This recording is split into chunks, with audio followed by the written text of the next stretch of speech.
Okay, everybody, welcome back. I think we'll wait just another minute or two to make sure that people who are in the breakout rooms have time to finish their questions and come back.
I appreciate your patience, but some of the people who are in the breakout room are actually the people who are supposed to be presenting now. So we have to give them a minute to come back.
Okay, thank you. I'm sorry, but I want to make sure that everyone who's scheduled to present has the opportunity.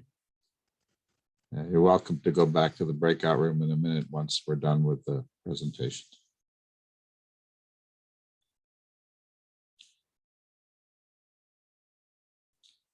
Okay, well, I'd like to welcome everybody back. This is Module 2.2. What we have lined up for Module 2.2 is going to be some quick lightning talks by people presenting ideas for hackathon projects. And then we're going to follow that by a presentation of TJ, who is going to be talking to us about a COVID model that he's developed that is available online on NanoHub. And I think that would be pretty interesting for a lot of the people in the process. So I want to remind you again, this is Module 2.2. This is being live streamed and recorded, so please be aware of that. We're going to start out with Hackathon lightning talks. Then we are going to go to general discussion of Hackathon. If you have an idea that you want to bring up that was not presented before, that's fine. We have some ideas and suggestions also that we can help people with. And then we'll go on to TJ's presentation. So for the lightning talks, the ones that I have received are as follows. And so please be ready to speak for a minute or two about your talk. And people are welcome to ask questions and discuss a little bit. I want to make sure we get through everybody's ideas before we have to break. So to begin with, is Javid there? Would you like to tell us a little bit about your project concept? Hello everyone, I'm Javid. Yeah, my project would be about mechanobiology on endothelial to mesenchymal transition, which is useful for calcific aortic valve disease if we identify and model this process. Uh, the thing is that this process happens when the endothelial cells start to delaminate from the monolayer and they lose their adhesion from cell to cell. Then they start to erode the base layer and degrade the ECM, and they go inside the ECM. So the transition happens there, and it can be problematic and cause the calcific aortic valve disease, causing some contributing for the formation of nodules and stiff valve leaflets. So in this project, I think that CompuCell can be a good software to develop the model.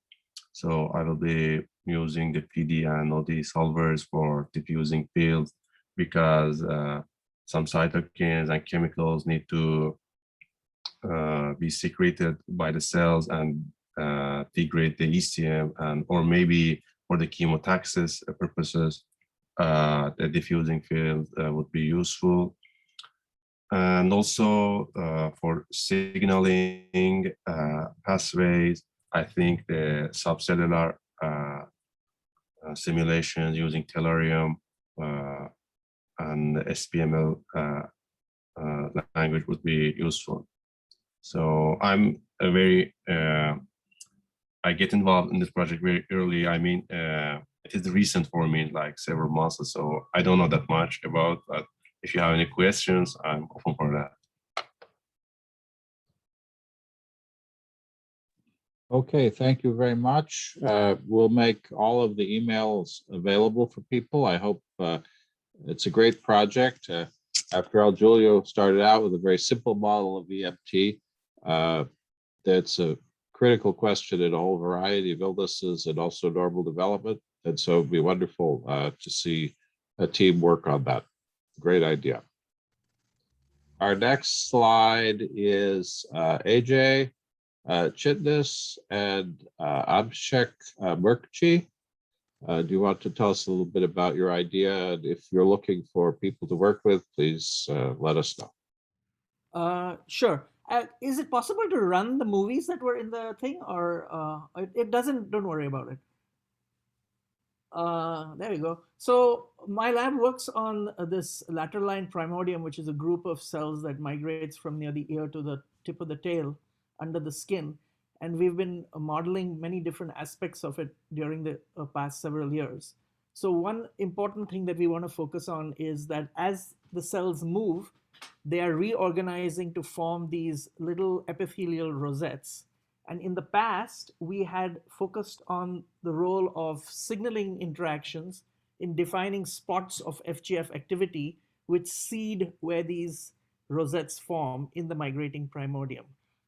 However, a number of experiments have shown to us that while signaling may normally play a role in where these aggregation of cells form, the mechanics of the system plays a big role in that. So that if the primordium slows down, you may have 3 or 4 rosettes present, but they will all come together and fuse to form a large rosette.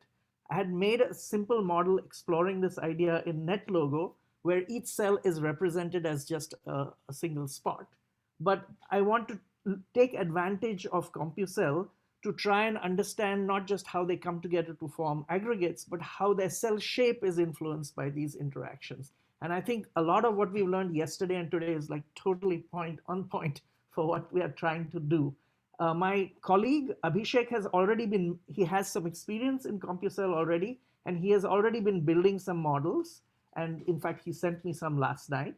But I think that what we are learning very systematically about the basics of what each of these different parameters do help us to much more rationally implement how we work our models. And eventually, we want to simply, for the hackathon, help create a model which allows us to see how this tension between cells pulling on each other to try to make a rosette is counteracted by forces that are associated with migration, which try to pull cells apart, opposing this aggregation, and how the balance determines the size, number, and spacing of aggregates that form. So that's in a nutshell what we would like to do. That's a very beautiful problem. I should say. My very first postdoc that I had more than 30 years ago, she was an expert in lateral line Oh, really? genesis. And of course, people like Paul Kulesa have done work on neural crest cell migration that has some similarities to that. Right. So you have beautiful data and beautiful movies. Starting with the NetLogo version makes life a lot easier because you've already cellularized it and thought about those things. Julio will be teaching how to use links in CompuCell. And I'd strongly encourage you to get Julio involved because his work on somites without a clock Yes. was the kind of clustering aggregation due to junctional adhesion and filopodia, I think that you might want to be modeling here. No, this So is I think, exactly what I was thinking during his presentation yesterday, because this is a evolving theme in biology where signaling provides some kind of reliability on the outcome, but it's working on the substrate of mechanics that can already achieve the job. And they work together to make a robust system. So this is exactly what we want to explore. and there's also a simple simulation, which I hope we'll do in the chemotaxis element, which is based on simulations that Paul Kulesa did. If you have a diffusing chemical, it's rather hard to get the kind of directed movement that you see in the lateral line. But if you have a chemical that's a chemoattractant that's bound to the extracellular matrix, and the cells take it up and degrade it as they move, then that creates a persistent gradient that allows that long-range movement. Now, I'm not sure what's happening in this particular case, but that's also something that we could... That is actually what's happening here. I didn't want to complicate this one slide presentation, but actually this mass of cells is operating with two schemes. The leading cells are following a chemokine gradient that is self-generated because the trailing cells are degrading it. But the leading cells are also producing another factor, FGF, which is the cue for the trailing cells to chase after them. So they are working together to move. So in some ways, this has similarities to angiogenesis, although it's a different cell type. Yes, many similarities, many similarities. That's great. Well, I personally am very interested in that, so I hope I can help out with that. I'd love to see that simulation. Thanks. Any other comments or suggestions about that? Abishek, does Abishek want to say something? I don't know if he's on. Go ahead, Julio. No, I would just say that when I was doing my postdoc at EMBO, Yeah. Darren Gilmore, that you All may right, all right. he wanted to use CompCell to model this, Yes. but his graduate student that was supposed to do that never follow up. Oh, well, here we are. So I'm excited that this will be actually attempted and done, hopefully on CompCell during the hackathon. So Yeah, and I'm looking forward to working with you guys. Nice. Okay. Okay, our next mini presentation is David. I apologize if I mispronounce people's name. Fagbemi, are you there?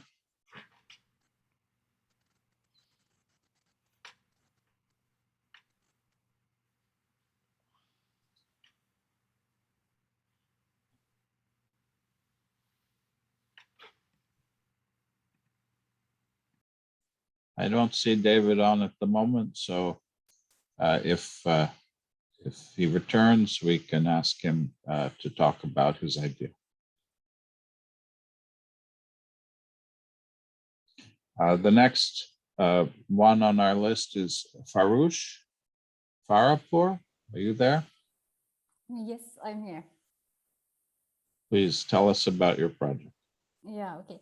I want to explain the two important phenomena that are important in this system that I am trying to model. The first one is pancreatic ductal adenocarcinoma, abbreviated as PDAC, which is a highly aggressive malignancy. It is estimated to become the second leading cause of cancer-related deaths by 2030. Microscopically, PDAC, as you see in the left, consists of atypical tubular glands resembling medium-sized or smaller pancreatic ducts. PDAC microenvironment is very complex, composed of a minority of malignant cells within a microenvironment of extracellular matrix, fibroblasts, endothelial cells, and immune cells. Cancer-associated fibroblasts, abbreviated as CAFs, are one of the most significant components in the tumor microenvironment. Despite the challenges that CAFs make for the treatment of the disease, their existence in tumor microenvironment is now considered as an opportunity for targeted therapy. Okay, this was a very short and incomplete picture of PDAC that I could present here, but let me go further and talk about the other aspect of the idea that you see in the right picture. Immunogenic cell death, abbreviated as ICD, constitutes a type of cellular demise that elicits an adaptive immune response. ICD has been characterized in malignant cells following cytotoxic interventions such as chemotherapy and radiotherapy.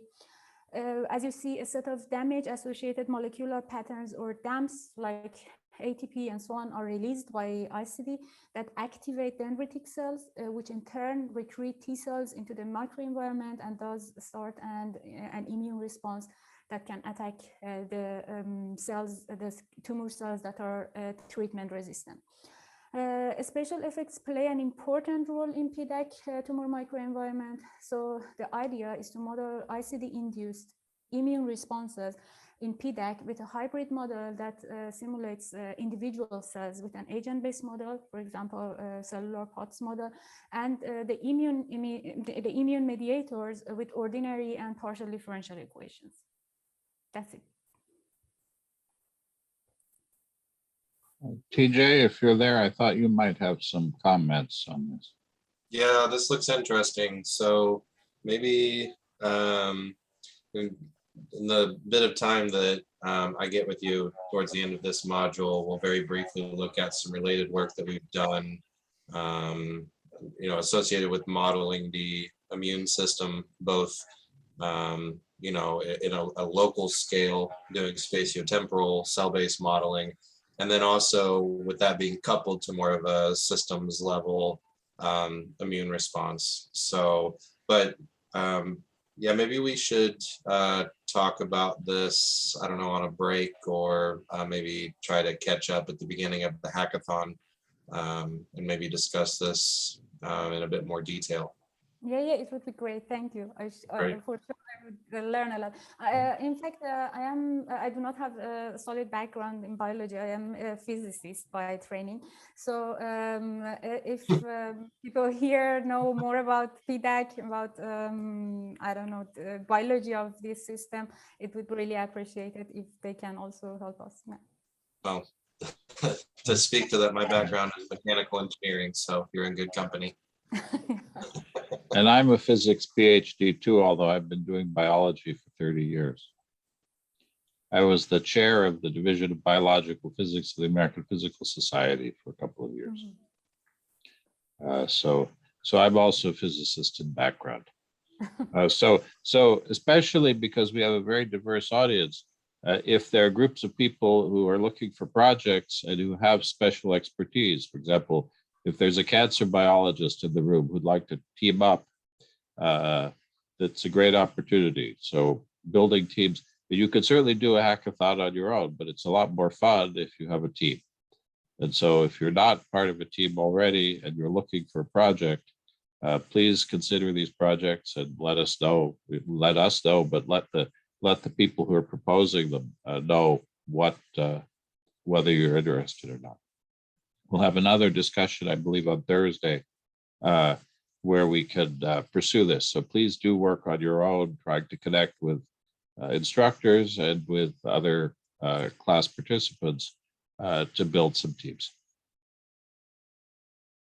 Okay, the next slide is from Ahmed Fatmi. Are you there?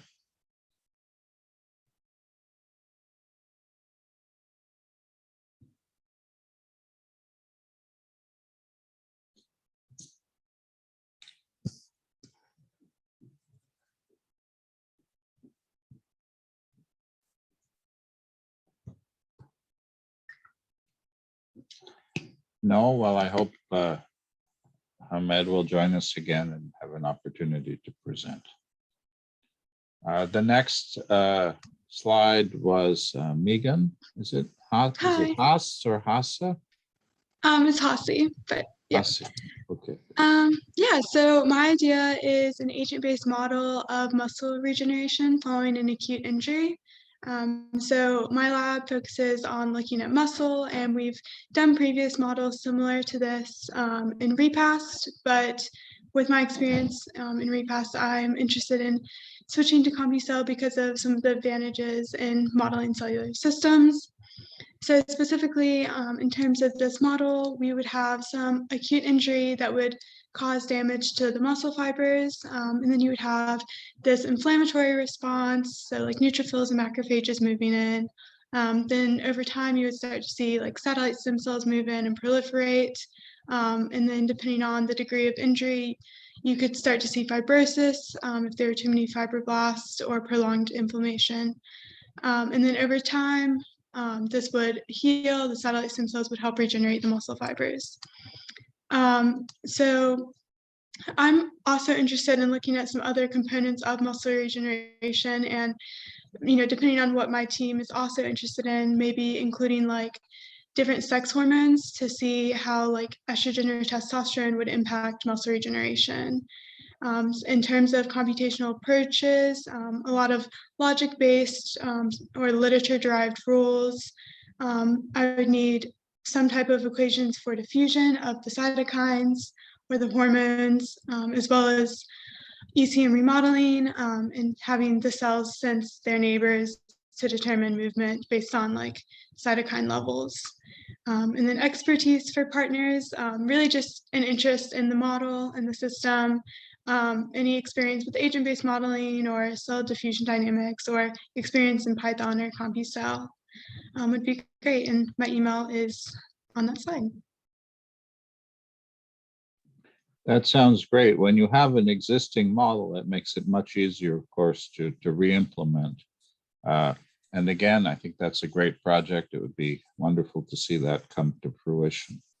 So please, and I think what TJ will show us in terms of the immune modeling might be helpful as well. Great, thank you very much. The next slide was, is it Yajun He? Yeah, yeah, my last name Sorry. pronounced like her. Okay, sorry, thank you. Okay, yeah, that's okay. And I think the tentative title of my project is called the computational modeling of gene regulatory network and trajectory of the developing midbrain dopaminergic neurons.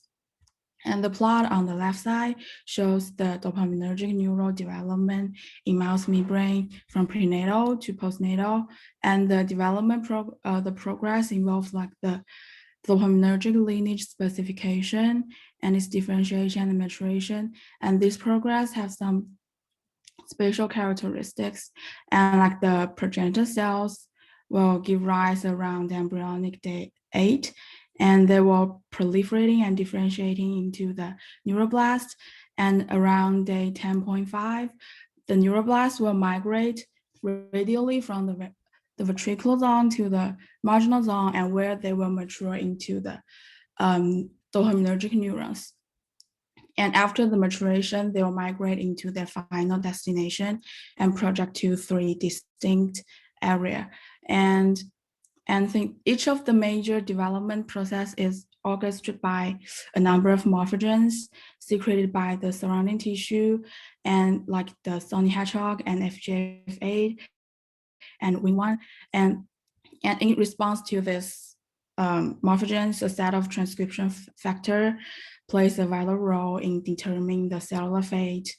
And we have derived a gene regulatory network using some bioinformatics tools from the single cell RNA sequencing data, and we trimmed it by cross-validated with the existing literature.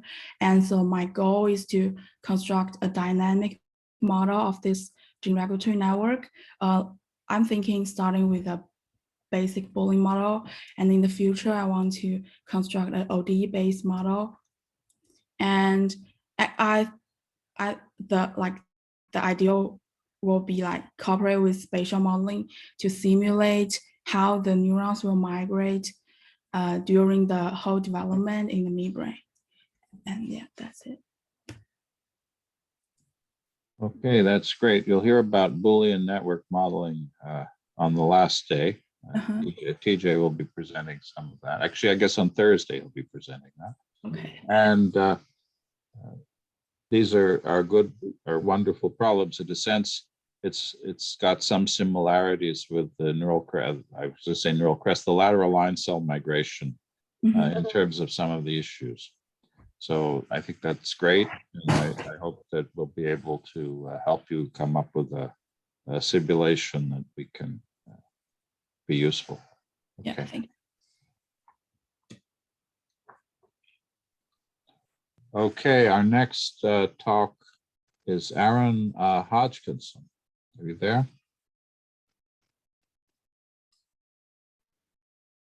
Hi, James. Can you hear me?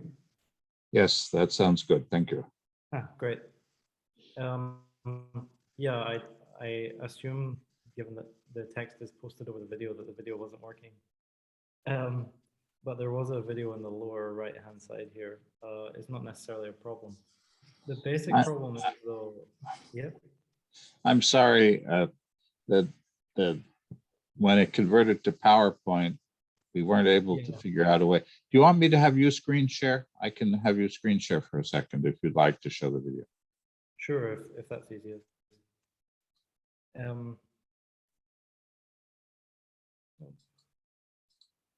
Zoom has disappeared. Okay. Can you see my keynote? Yeah, so the basic problem is that you have this cluster of cells at the beginning of zebrafish embryo development. And during the process of convergent extension, where you have this sort of blob of cells turning into a fish very early, you have some cells at the front of the invading cell front, which are communicating to cells very locally a Wnt activation signal. And over the course of this epibole, they call it, the conversion from a blob to a fish, essentially, you have a distribution of Wnt signaling across the fish, despite the fact that the signaling was very local. So what we're interested in is the interplay between this convergent extension process and the distribution of the Wnt signal across the tissue. But also, if I can show you this video, what you can see is this is a Wnt signal in a zebrafish embryo. If I can make it a bit bigger. And you can see as the epibole is taking place, you get this sort of noisy signal. So you have a very nice Wnt gradient, but you also have these noisy cells. And the biologists I work with say that apoptosis should play a very small role in correcting this gradient. But a lot of papers say that apoptosis should play a major role.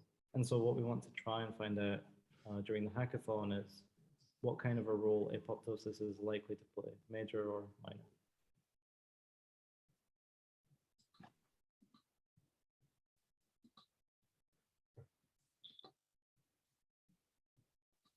Okay.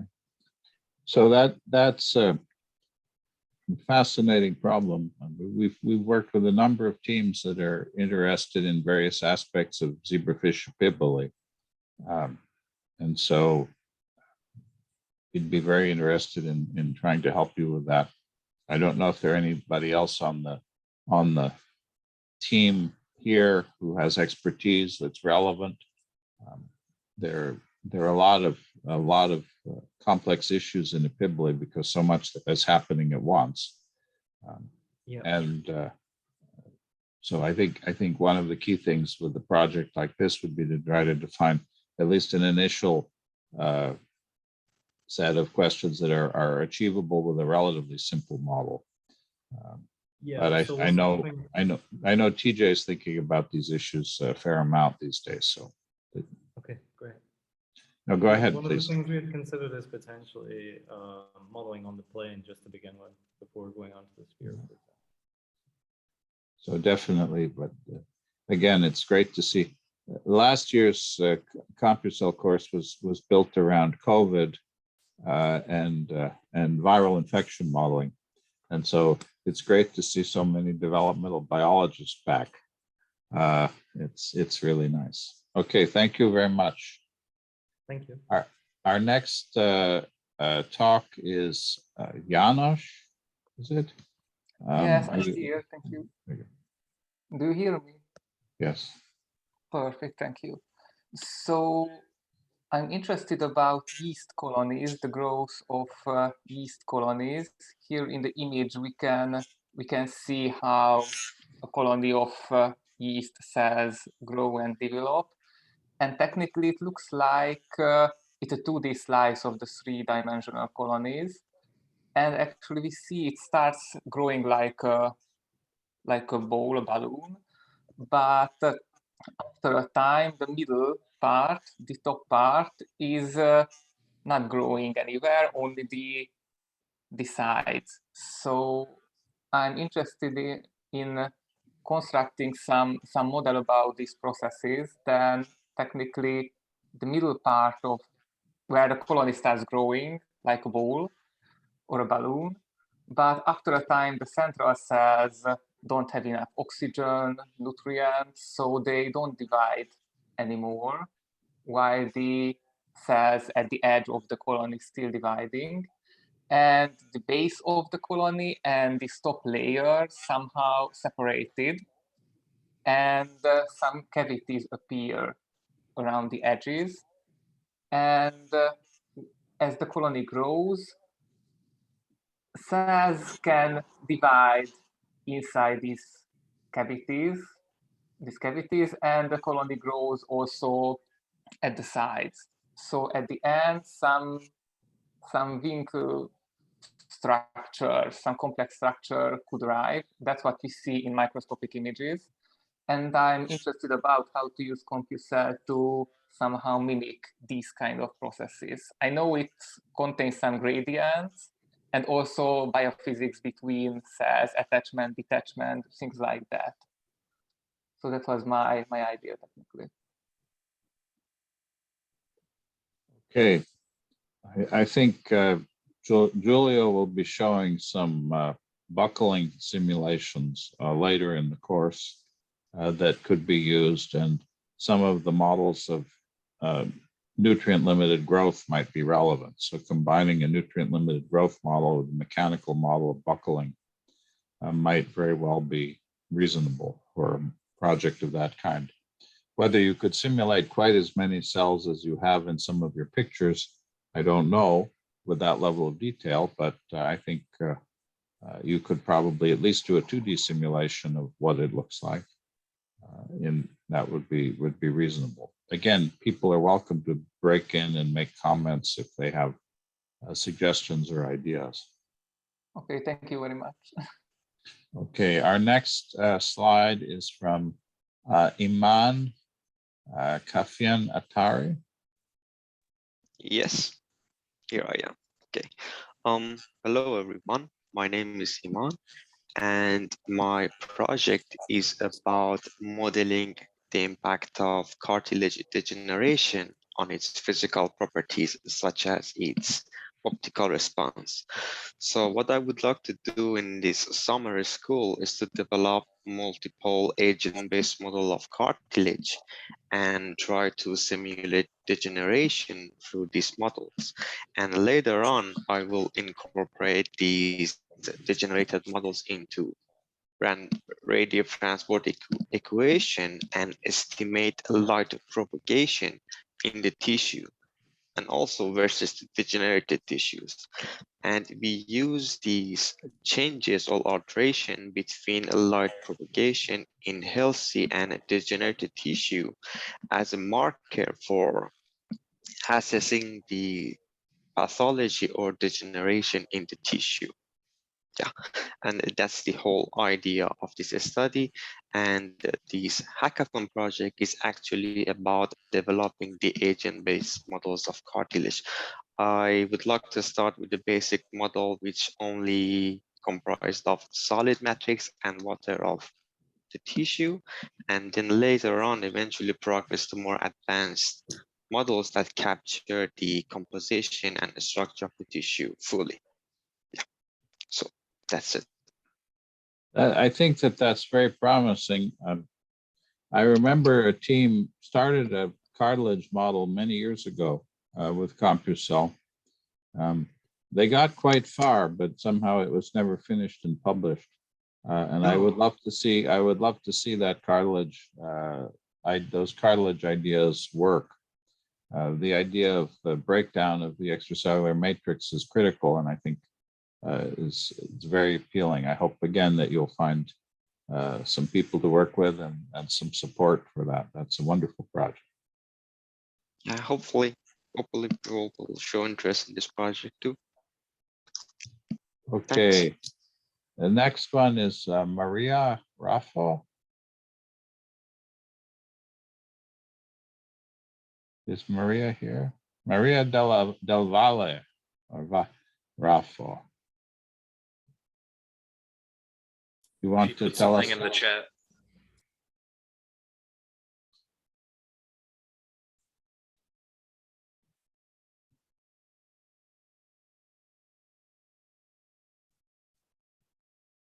Oh, well, I don't mean to put you on the spot.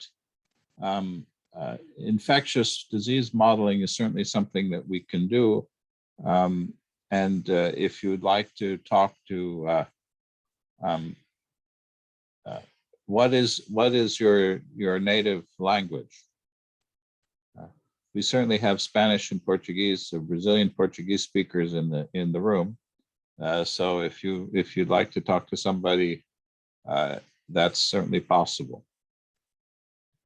Spanish, I believe we have at least one or two Spanish native speakers. So please connect with us and let us know what we can do to help out. Okay, I don't mean to put you on the spot in terms of presentation.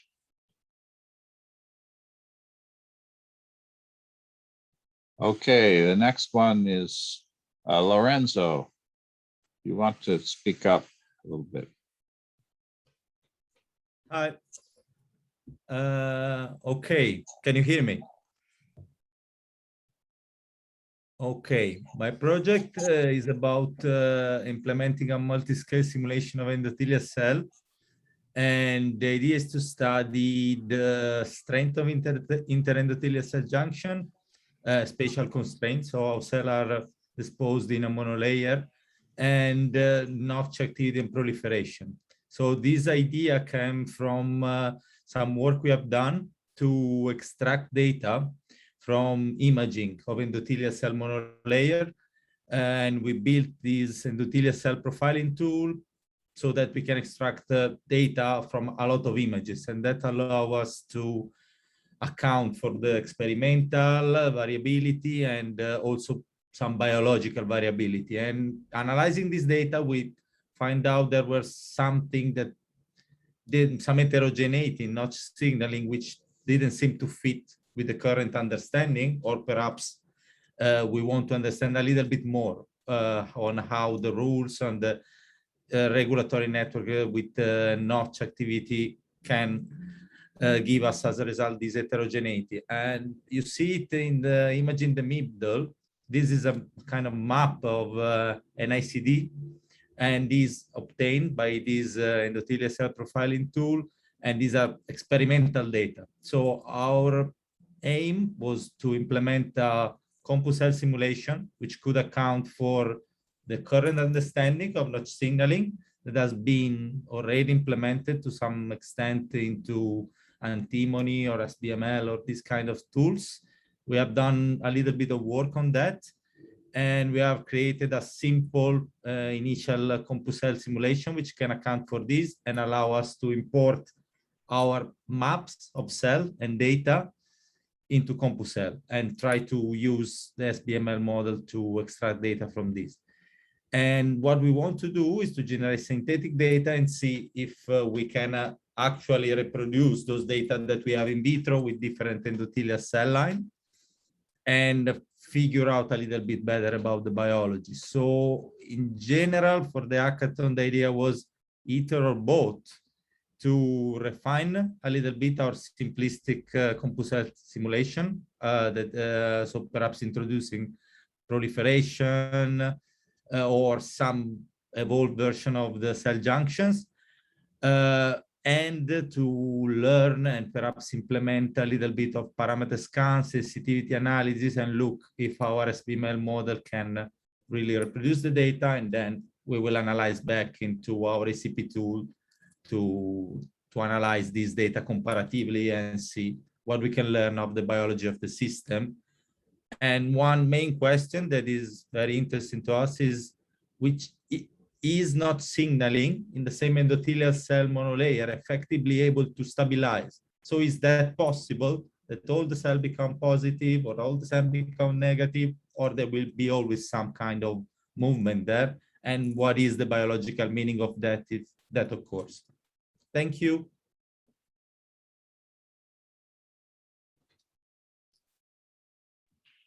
Okay. And the last one is this unclaimed slide. Does this slide belong to anyone? Somebody posted this very nice slide with no name on it.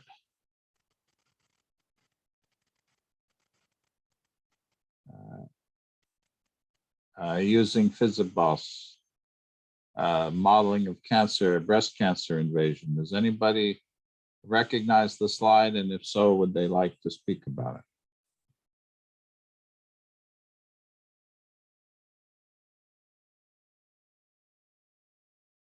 No? Okay, I will.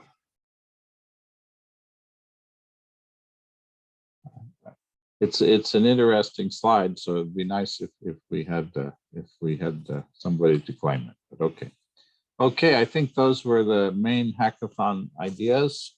There are plenty. There would be plenty of work there for everybody in the group to work on.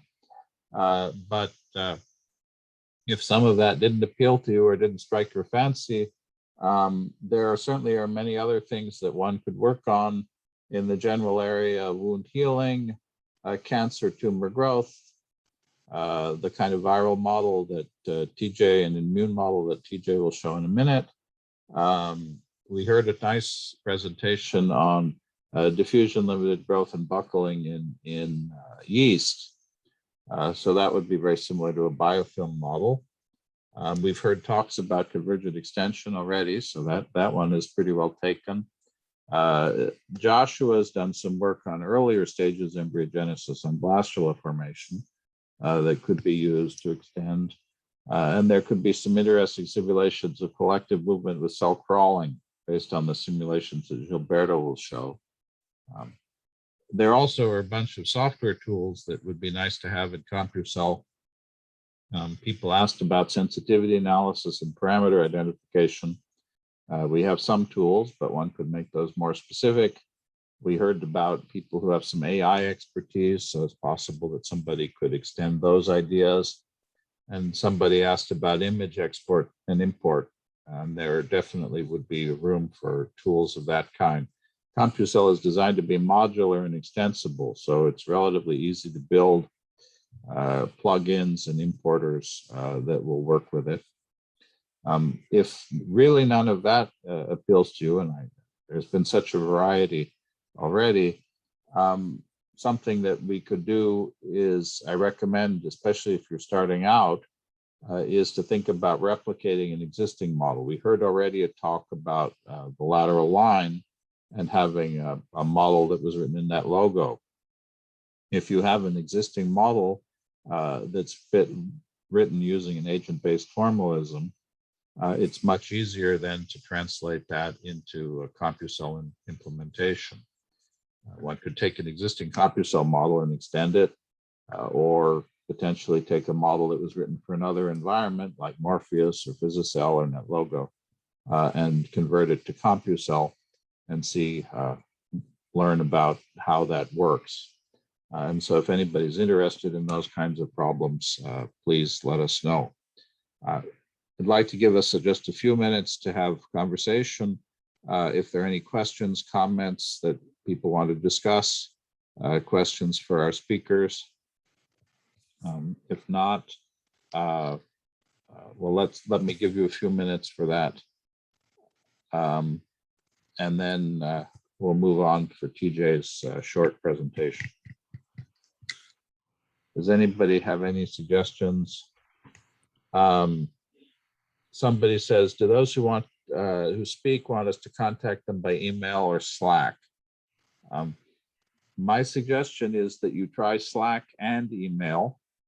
I will post the email contact lists for people. You can also message people while you're in the Zoom. So you can send messages using the chat feature. So that's a possibility. So let us know what we can do to help out in terms of connecting people. Again, we'll have a meeting on Thursday where we'll do a follow-up on this and try to help make sure that people are developing their ideas in teams as we go forward.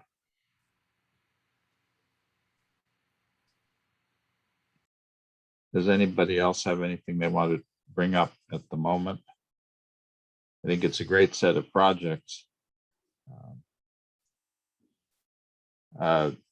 If you want to make a Slack channel for each project, that's fine.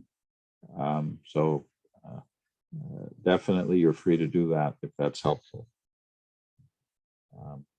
It says, is it possible to join as an observer and not an expert? Teams always need people with all sorts of different expertise. And being a beginner is an aspect of expertise too. So don't be shy about approaching a team that you think is interesting and ask if you can participate. There are always things to do, whatever your experience level. Okay. Any other comments or questions? No. Please feel free to ask during the breaks or before or after.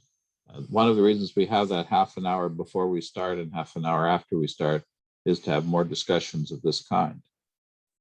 So please, and if people want to go into a breakout room to discuss a team project, please let us know. I can certainly create a breakout room for people to have a conversation through Zoom. So that's definitely an option for people. Okay, well, I thank everybody for doing their presentations.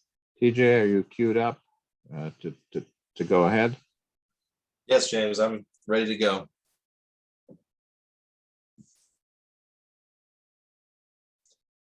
All right, well, hello, everyone. For those of you who joined us on Sunday for the Python crash course, it's great to be speaking with you again. For those of you who I haven't had the pleasure of meeting yet, my name is TJ Seago. I'm very happy to be talking with you today and working with you throughout this week.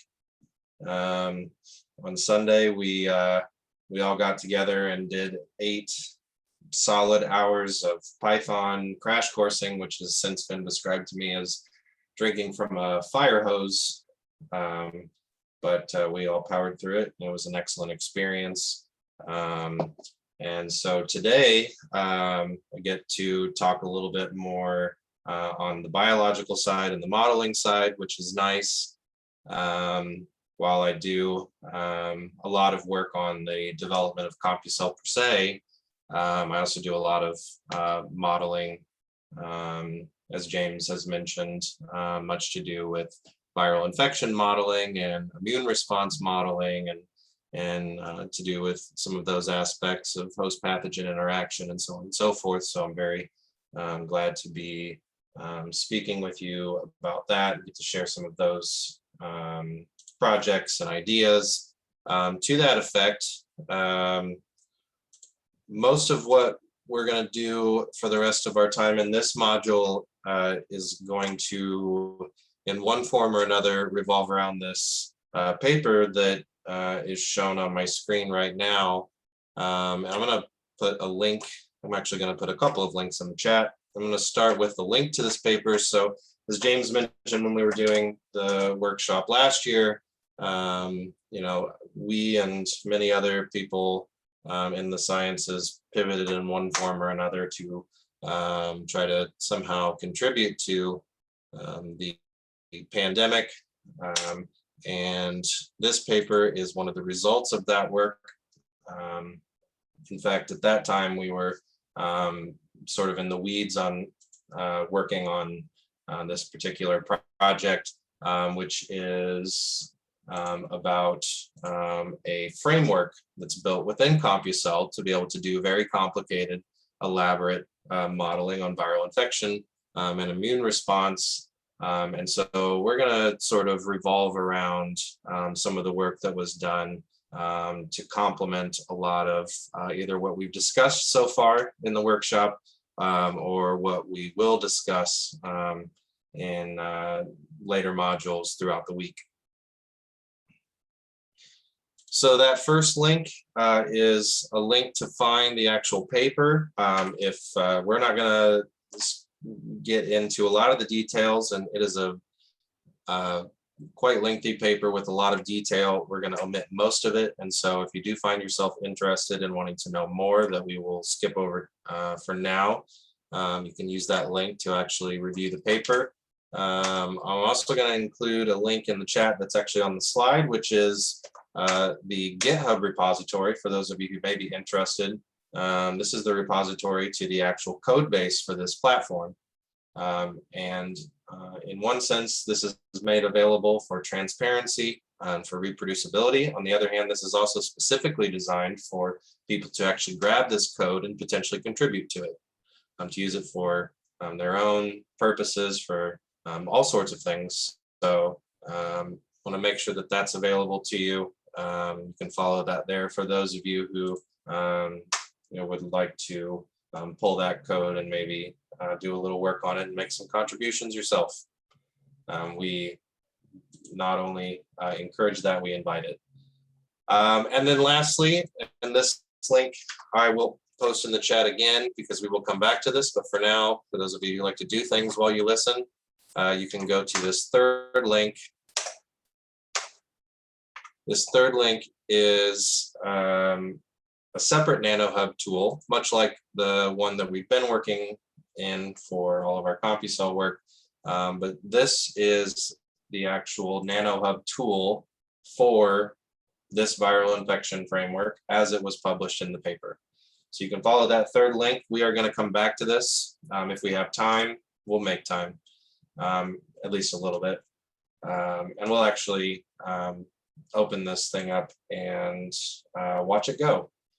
In the meantime, some things that I would like to do in the next half hour or so is to actually walk through some of the processes of abstracting biological objects or processes that we may be interested in, and sort of walk through, you know, at a very high level, some of the logic of actually you know, generating things like mathematical models, agent-based models, you know, to represent the things that we may be interested in actually modeling and simulating. I want to at least provide some, you know, some sort of sense of what, you know, a fairly elaborate research grade CompuCell simulation actually looks like, and not diving into the details, you know, but to give you a sort of glimpse of kind of a terminal point of some of the, you know, basic things that we've learned so far and will continue to learn this week. And I'd also like to send you off with a sense of what CompuCell enables, you know, in terms of more of the social aspects of modeling sciences. You know, in computational biology, we can ask, you know, can we actually use our simulations in more of a broader sense? Can we say make them available to others for them to be able to use in CompuCell? Or can we work with others to work on the same simulation but in different aspects? You know, does CompuCell support that? And we'll show that this framework demonstrates that it does, and in my opinion, quite well. And so we'll take a look at that.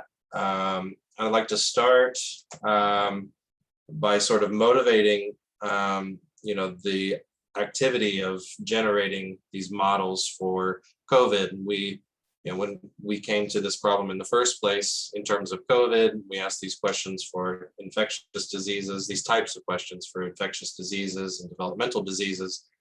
You know, asking, you know, very basic questions about this particular problem, like, you know, variability in patients. Why do some people get sick who are exposed, but other people who are exposed don't get sick? You know, what are the responsible mechanisms for that sort of variability? You know, what causes complications during the progression of an infectious disease? You know, and then more applied questions like, can we generate predictive models and, you know, modeling and simulation technologies that would enable us to, say, be more effective in delivering therapeutics? Can we do, you know, as James has mentioned a few times already, can we do, you know, individual personalized medicine? And if so, can we develop things that can further that cause?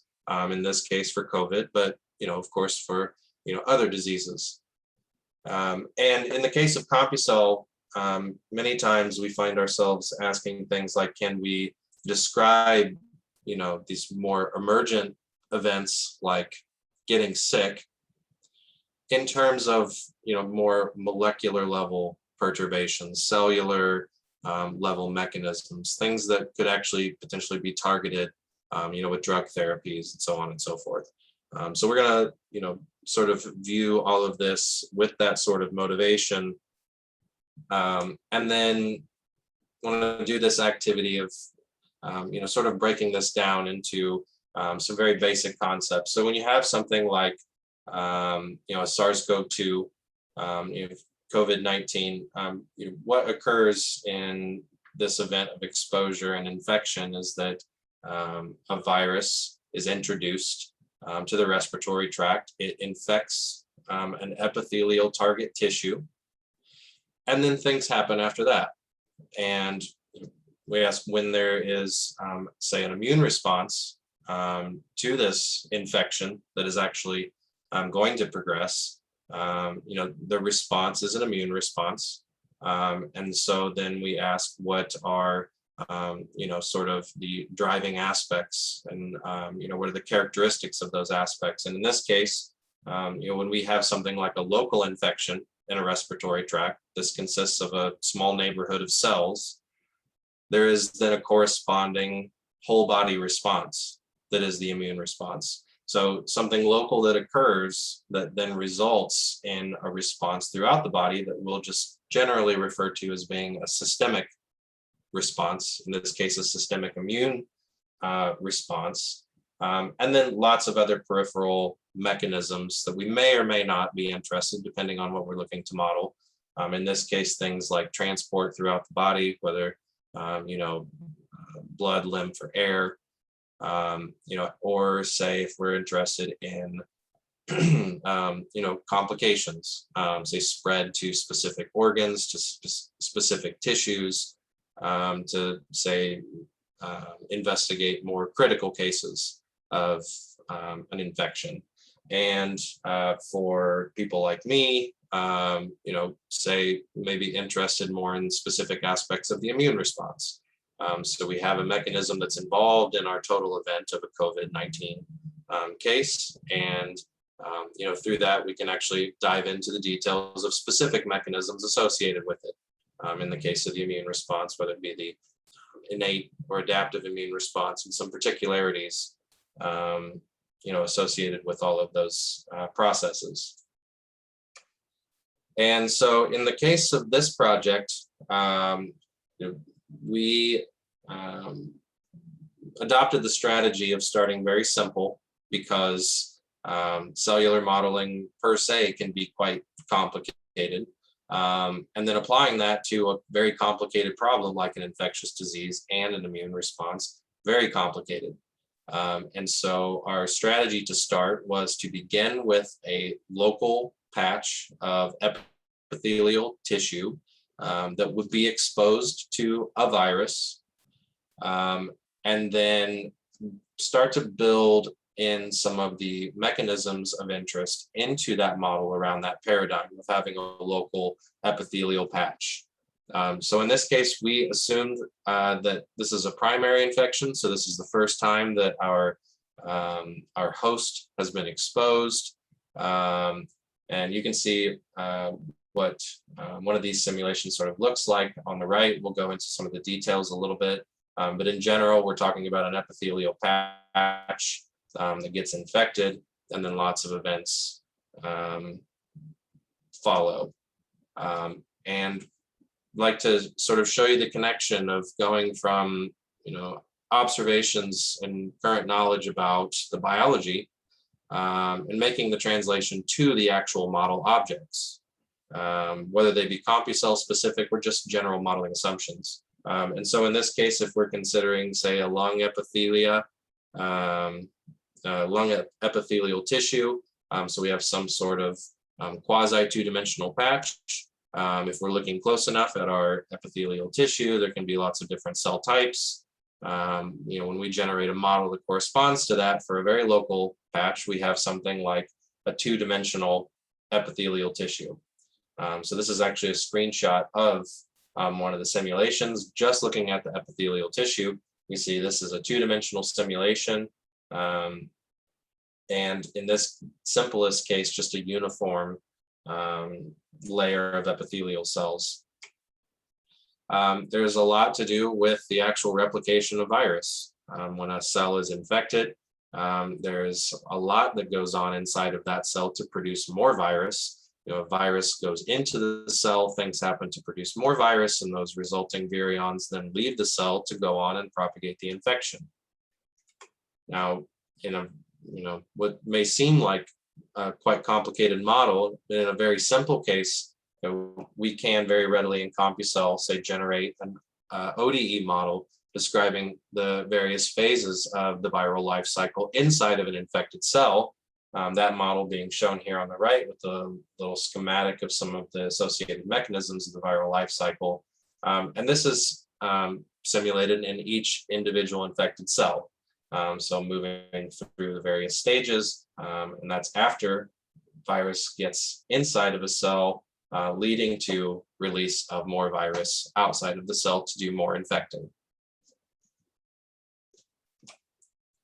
Now, the immune response is wonderfully complicated in so many unbelievable ways, and this is by no means an exhaustive list, but there's a lot that goes on, from initial exposure and the innate immune response, phagocytosis of virions, the interferon response, all the way to antigen presentation, B cell maturation, T cell recruitment, antibody production, so much that goes on. And so in the case of this initial project, with just a total acknowledgement of a blatant simplification of mostly misunderstood, a mostly not understood system, we opted to have an immune response in our model that does relate aspects of a systemic response to our local patch, but to do it in a very simple way. So we have things like signaling that occurs from our local patch that then does some sort of recruitment that brings an immune cell type into our local patch. So signaling out of the patch, recruitment of an immune cell type into the patch. And those immune cells can do different things that represent relevant mechanisms that say natural killer or T cells will do at a site of infection, contact mediated killing. say neutrophil release of reactive oxygen, things like that.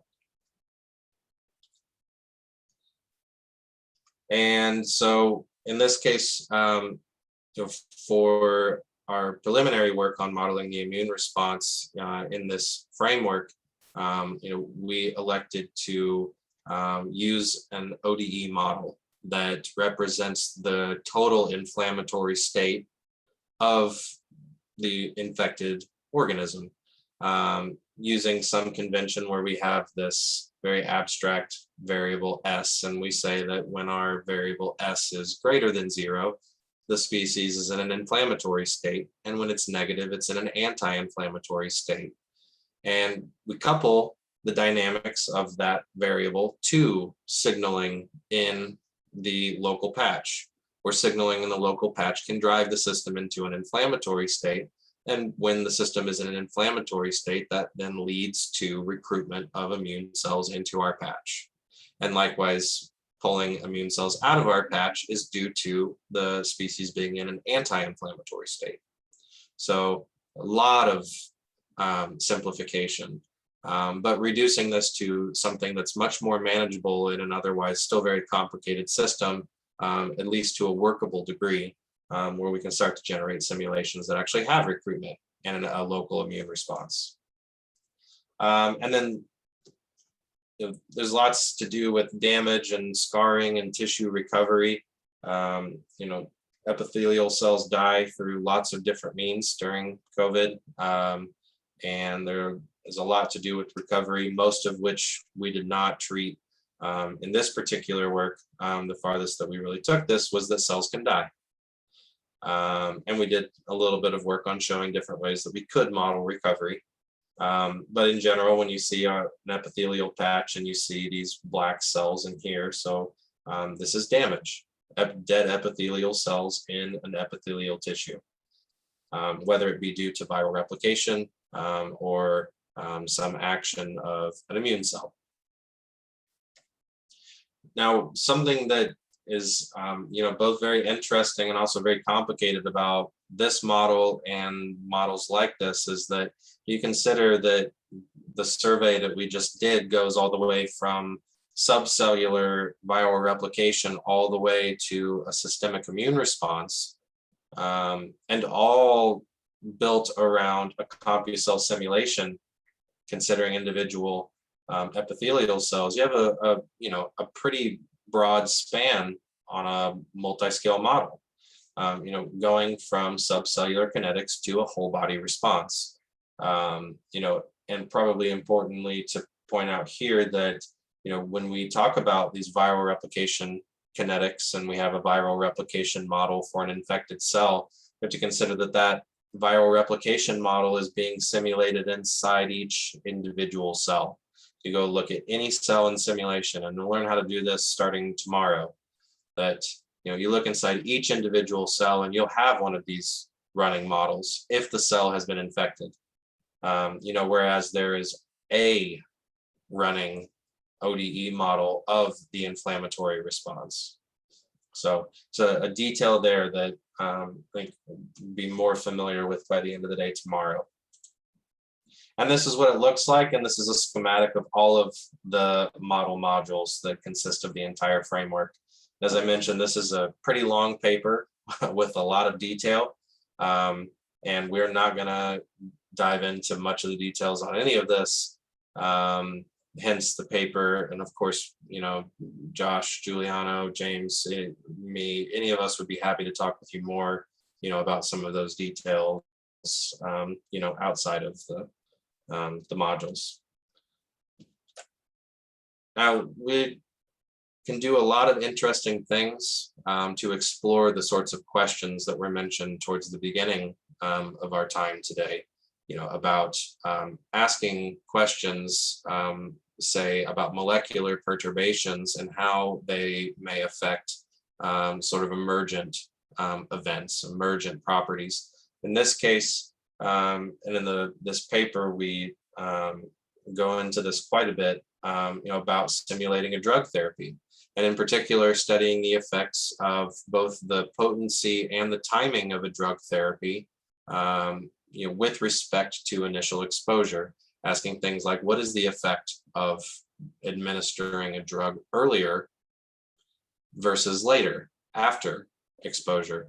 And how are those effects, say, changed by the potency of a therapy? And you can see what this sort of looks like here on the right. So this is actually a parameter scan, varying the time in simulation when an antiviral therapy like remdesivir is administered. And then also while varying how strong that therapy is, how potent it is. Here, moving from left to right, we have earlier treatments, the dashed lines showing when in simulation the therapy is administered, to very late drug therapies, and then from lower potencies to high potencies. The potencies here being reductions in the rate at which new virions are produced by infected cells. And as you might expect, and James surveyed this on day one, earlier treatments are more effective, stronger treatments are more effective. And so I won't dwell on that, but this is what this looks like in the context of these individual model modules. Now, one of the other cool things about this framework and what can be built within the CompuCell environment is the ability to actually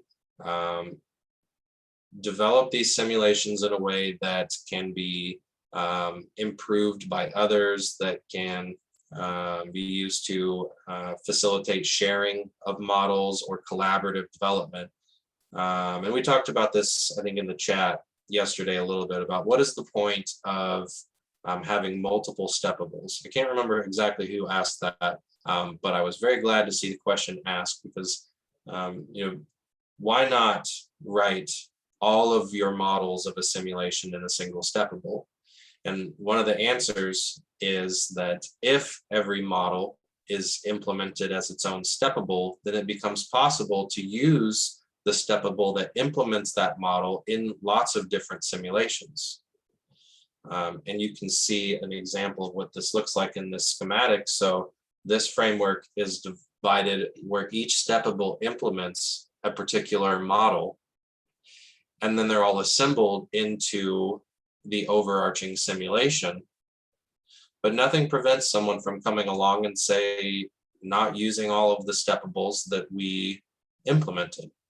And nothing stops someone from coming along and writing a steppable of their own that implements some model of their own, and then also implementing that in their own simulation that otherwise uses everything that we had already written.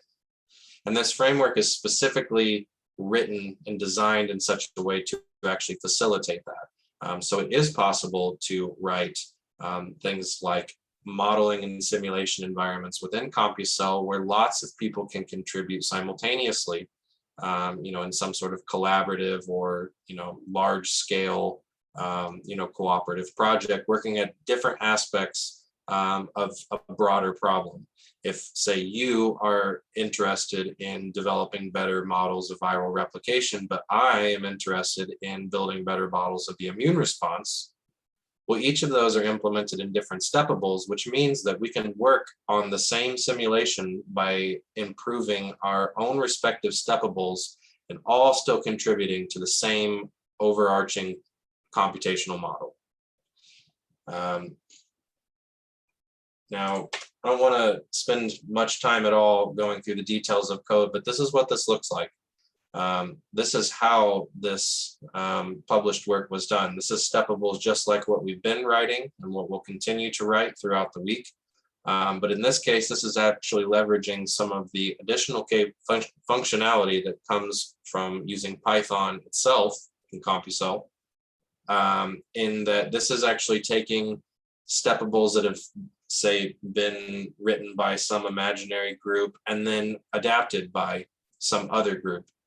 In this case, to improve the recovery model. So for those of you who were with us on Sunday, you remember me talking about inheritance, and we spent a lot of time on working with classes And this leverages some of the basic aspects of class hierarchy and inheritance in Python, where one group can come along and inherit the models from someone else's steppables and then improve them. So model sharing, not only in the sense of making your steppables available to people, but making them available in the sense that they can directly use them and they can directly improve them or add on to them or use them in ways that maybe you hadn't thought of. Now, using this capability, we've already supported a number of projects and are continuing to support projects that have, in one form or another been constructed from this framework. James mentioned yesterday about one of our projects being modeling the immune response to influenza infection. This project, which is shown here, maybe this looks a little familiar. So we've got another epithelial sheet. We've got some infection going on, but in this case, not say a highly simplified immune response with one immune cell and some major abstractions. But instead, now we're talking about explicitly type 1 interferon. In this immune cell layer, we're talking specifically about macrophages, NK cells, CD8 plus T cells, and all of this is constructed around this framework and this same basic principle of having a local epithelial patch. In this schematic, everything inside this dashed rectangle those are all objects that are explicitly represented in the local epithelial patch. And then everything else is a part of the systemic response, all of that being constructed in this framework, just substituting out the immune system model steppables, changing the way that the viral replication model steppable works, and implementing them in such a way that we can generate a multi-scale spatial model of a previously calibrated network model of a lot of detail of the immune response. So I want to fast forward through some slides because we only have 10 minutes left, and what I would like to do is migrate over to the tool. So I'm going to put in the chat again the link to the NanoHub tool, and what I would like to do is even for those of you who have been working locally with a local installation of CompuCell, we have the code available through the GitHub repository. Here's the link to the NanoHub tool. The source code for the framework can be cloned from the GitHub repository if you'd like to work with this on your local installation later. But for the sake of time, Farnoush asks, is this influenza paper published? It is under review currently. And we do expect that hopefully to be published very soon. I'm quite excited about that and excited to build from it. So for the sake of time, let's go with the NanoHub tool for now. Be happy to work with people who would like to get the source code from the GitHub repository and use it in their local installation. Later, we can maybe talk in private chat or you can email me and I can provide some basic instructions on how to do that. So following the link in the chat, it should take you to a familiar looking page. Should look like the CompuCell v4 main tool. This is a different tool, same mechanism to launch it. There's a launch tool button. We'll give everyone a couple seconds to get here. And we're going to click launch tool. And we're going to get a tool that looks like the one we've been working in. It will be an instance of a CompuCell installation. It will have player, it will have Twedit, but it will be preloaded with the simulation that was used in that paper. So if everyone's here, let's click the launch tool. I may get faced with a sign in thing. Nope. So I'm in. Let's cross our fingers for more great performance from NanoHub today. And if you're with me, then you should see CompuCell starting up. And one major difference from maybe previous experience so far is that in this case, there are a lot of windows. So to start, let's just go ahead and go to the main menu bar. Let's go to window and let's tile. So window and tile. And if you'd like to just focus on some of the spatial results, which I would strongly recommend, you can just minimize all of the windows that have scalar transient data being plotted, because in just the few minutes that we have, I'd really rather focus on just looking at the basics of the actual spatial distributions. So for everything except maybe the plot that shows a cell field, let's just minimize it. And let's get 2 graphics windows going. Should have 1 cell field, probably showing the immune response. It should say cell field and then have an XY coordinate of 1. This is a coordinate looking up and down at the sheet. In this case, in our simulations, this is a quasi 2-dimensional simulation where at z equals 0, we find our epithelial cells,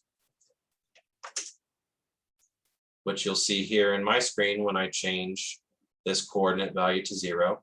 Now I'm looking at lots of blue cells. These are epithelial cells. And then at z equals to 1, on top of our epithelial sheet is where our local immune cells do their business. When we bring an immune cell into our local patch, we say that in our scenario, we're looking at something like the top of the epithelial layer on which an immune cell is placed and can move around and do things like contact-mediated killing. So if you have one graphics screen showing one cell field, then let's create a second window. You can do that with the very last of the icons in the second row in player. Same row as your play, step, pause, and stop buttons. It'll be the very last one. Create a new graphics window. And to get something like what I'm going to do, you can have both of them showing the cell field. One at z equals to 0, just setting the value in the numerical field, and the other at z equals to 1. And if you're with me, just hit play. You can watch this go. We have 4 minutes left, so we're not going to be able to spend a lot of time on this, although I would encourage you to say play with this more. The slides that are available, I included a lot of activities for perturbing this system, which you can do in the steering panel that's included in this tool. So one of the things that maybe you saw me minimize or you noticed when your tool launched was that there's a steering panel that's pre-configured with 3 different items. Each of these is coupled to a critical component in the model that can have very noticeable effects on the outcome of the progression of infection. So we saw in the movies and the slides that infection will start with a single infected cell and will propagate outwards. There are a lot of parameters that affect different mechanisms that will either discourage that spread of infection, if not stop it altogether, or strongly encourage it and cause it to propagate more or faster. Each of these is set up to be able to let you do computational experiments by doing variations of parameters associated with internalization of virus, which is this first entry, the rate at which immune cells are recruited to the local patch, that being beta delay multiplier, and then the rate at which viral replication occurs inside infected cells. The one that we varied in our drug therapy simulations that we glanced at very briefly, that being our max multiplier. The slides at the end of this module have a whole set of activities of things that you can vary and see what the corresponding effects are on the spread of infection. And those slides also include locations to actually find these parameters in the source code. Now, some of the activities are actually not supported by the steering panel, in particular, varying mechanisms associated with cell death due to the release and exposure to reactive oxygen. In that case, there's not a steering panel item configured for that, specifically to send you to the source code. So you can open TWEDIT in the same way as you would in the normal tool. And if you look at the slide, you'll find screenshots of the source code to actually find the corresponding parameter in the model parameters file.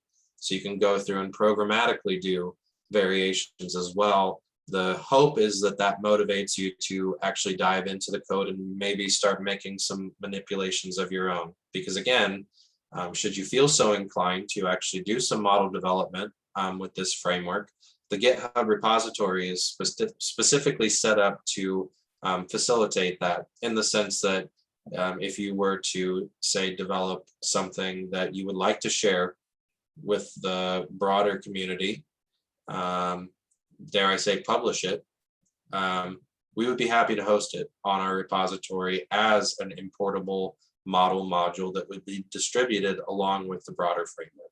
So there are instructions on the repository as well about how to do that. Again, refer to the slides for the actual activities that I've set up. Say we're out of time. So James, I'll turn it back to you. Unless there are any questions that maybe we can work through before we break for lunch. No, that's fine. There was a question about pharmacokinetic modeling or diabetes modeling with CompuCell. We do pharmacokinetic modeling with CompuCell.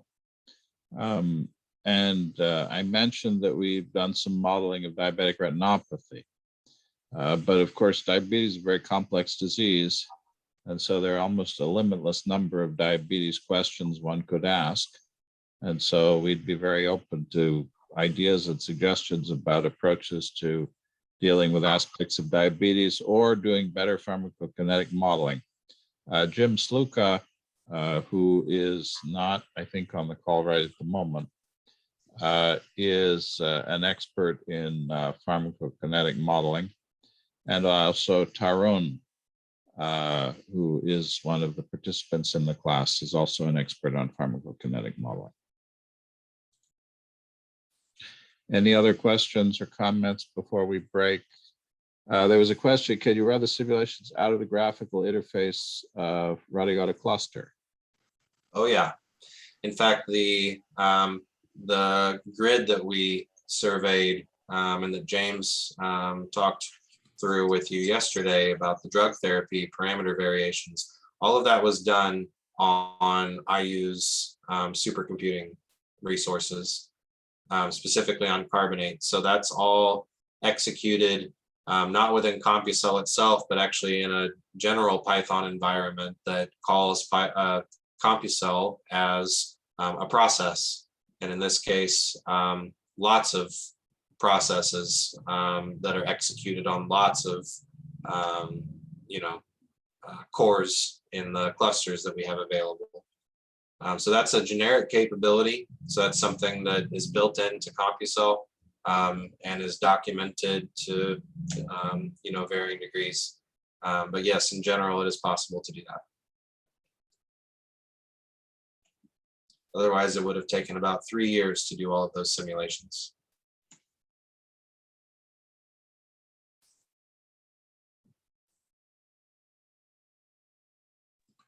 Okay, any other questions or comments before we break for lunch or whatever appropriate meal it is where your time zone is?